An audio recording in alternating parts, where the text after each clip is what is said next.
ವಿಷ ತೆಗೆದುಕೊಂಡು ಆತ್ಮಹತ್ಯೆ ಮಾಡಿಕೊಳ್ಳಲಿಕ್ಕೆ ಪ್ರಯತ್ನ ಮಾಡಿದಂಥದ್ದು ಅತ್ಯಂತ ದುರದೃಷ್ಟಕರವಾದ ಸಂಗತಿಯಾಗಿದೆ. ಕಾರಂಜ ಸಂತ್ರಸ್ತರ ಸಮಸ್ಯೆ ಸುಮಾರು 30 ವರ್ಷದಿಂದ ಇದೆ. ಇದಕ್ಕೆ ಬಗೆಹರಿಸಲಿಕ್ಕೆ ಪ್ರಾಮಾಣಿಕವಾದ ಪ್ರಯತ್ನ ನಾನು ಶಾಸಕ ಇರದೇ ಇದ್ದಂಥ ಸಂದರ್ಭದಲ್ಲಿ ಸಹಿತ ಪ್ರಯತ್ನವನ್ನು ಮಾಡಿದ್ದೇನೆ.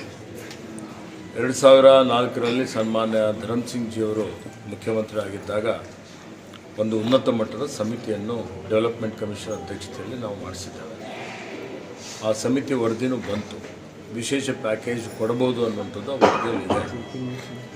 ಆದರೆ ಸಚಿವ ಸಂಪುಟದಲ್ಲಿ ಚರ್ಚೆ ಮಾಡ್ತಾ ಇದ್ದಂಥ ಸಂದರ್ಭದಲ್ಲಿ ಇವತ್ತು ಸುಮಾರು 50-60 ವರ್ಷಗಳ ಹಿಂದುಗಡೆ ಏನು ಭೂಸ್ವಾಧೀನ ಆಗಿದೆ, ಇವತ್ತು ಅದಕ್ಕೆ ಒಂದು ಕಡೆ ಕೊಟ್ಟರೆ ಇಡೀ ರಾಜ್ಯದಾದ್ಯಂತ ಸಾವಿರಾರು ಕೋಟಿ ರೂಪಾಯಿ ಆಗ್ಬೋದು ಅನ್ನೋಂಥದ್ದು ಸ್ವಲ್ಪ ಕಾನೂನಾತ್ಮಕ ವಿಷಯಗಳಿದ್ದ ಕಾರಣ ಅದು ಹಾಗೇನೆ ನೆನಗುದಿಗೆ ಬಿತ್ತು.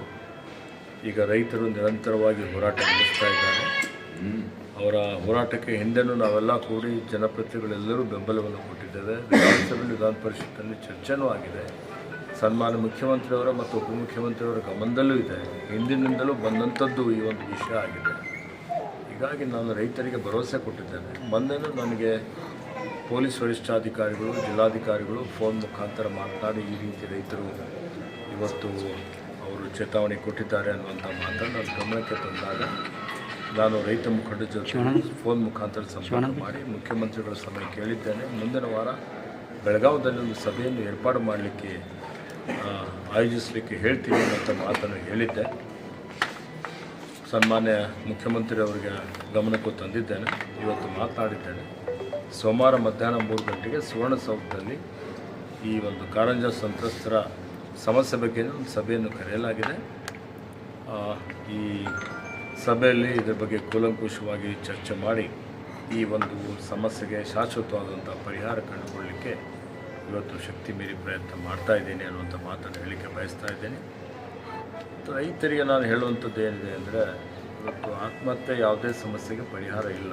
ಸರ್ಕಾರ ನಿಮ್ಮ ಜೊತೆಯಲ್ಲಿದೆ, ನಾವೆಲ್ಲ ನಿಮ್ಮ ಜೊತೆಯಲ್ಲಿದ್ದೀವಿ. ಇದಕ್ಕೆ ಸರ್ಕಾರದ ನೀತಿ ನಿಯಮಗಳನುಸಾರ ಕಾನೂನನ್ವಯ ಏನು ಸಾಧ್ಯ ಇದೆ, ಸಾಧ್ಯ ಆದಷ್ಟು ಸಹಕಾರ ನಾನು ಇವತ್ತು ಮಾಡುವಂಥ ಪ್ರಯತ್ನ ಮಾಡ್ತಾಯಿದ್ದೀವಿ ಅನ್ನೋಂಥ ಭರವಸೆಯನ್ನು ಕೊಡಲಿಕ್ಕೆ ಇಷ್ಟಪಡ್ತೀನಿ. ಸರ್, ಈಗ 2 ಕೊಡಬೇಕಾಗ್ತದೆ. ಇದು ವಿಶೇಷವಾದಂಥ ಒಂದು ಪ್ರಕರಣ ಇದೆ.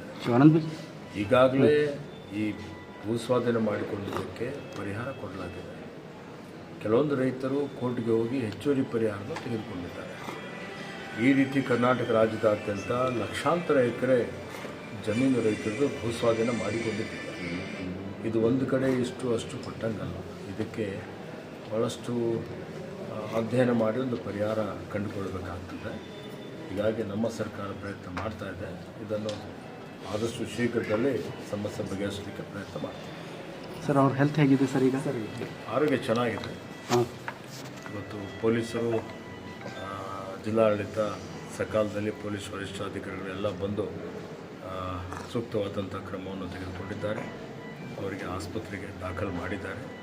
ವೈದ್ಯರು ಉತ್ತಮ ರೀತಿಯಲ್ಲಿ ಅವರಿಗೆ ಚಿಕಿತ್ಸೆ ಕೊಡ್ತಾ ಇದ್ದಾರೆ. ಅವರು ಗುಣಮುಖರಾಗ್ತಾ ಇದ್ದಾರೆ. ಮತ್ತು ಸೋಮವಾರ ಮಧ್ಯಾಹ್ನ 3 ಗಂಟೆ ಸಭೆಗೆ ಆಹ್ವಾನ ಮಾಡಿದ್ದೇನೆ. ನಮ್ಮ ಜಿಲ್ಲೆಯ ಎಲ್ಲ ಜನಪ್ರತಿನಿಧಿಗಳಿಗೂ ಏನಿದ್ದಾರೆ ಅವರೆಲ್ಲರಿಗೂ ಇವತ್ತು ಆಹ್ವಾನ ಇದೆ. ಎಲ್ಲರೂ ಕೂಡಿ ಚರ್ಚೆ ಮಾಡ್ತೀವಿ ಮತ್ತು ಇದಕ್ಕೆ ಒಂದು ಸಮಸ್ಯೆಯನ್ನು ಬಗೆಹರಿಸುವಂಥ ಒಂದು ಪ್ರಯತ್ನ ಮಾಡ್ತೀವಿ. ಸರ್, 1 ನೇಷನ್ 1 ಎಲೆಕ್ಷನ್ ಬಗ್ಗೆ ಹೇಳ್ತೀವಿ.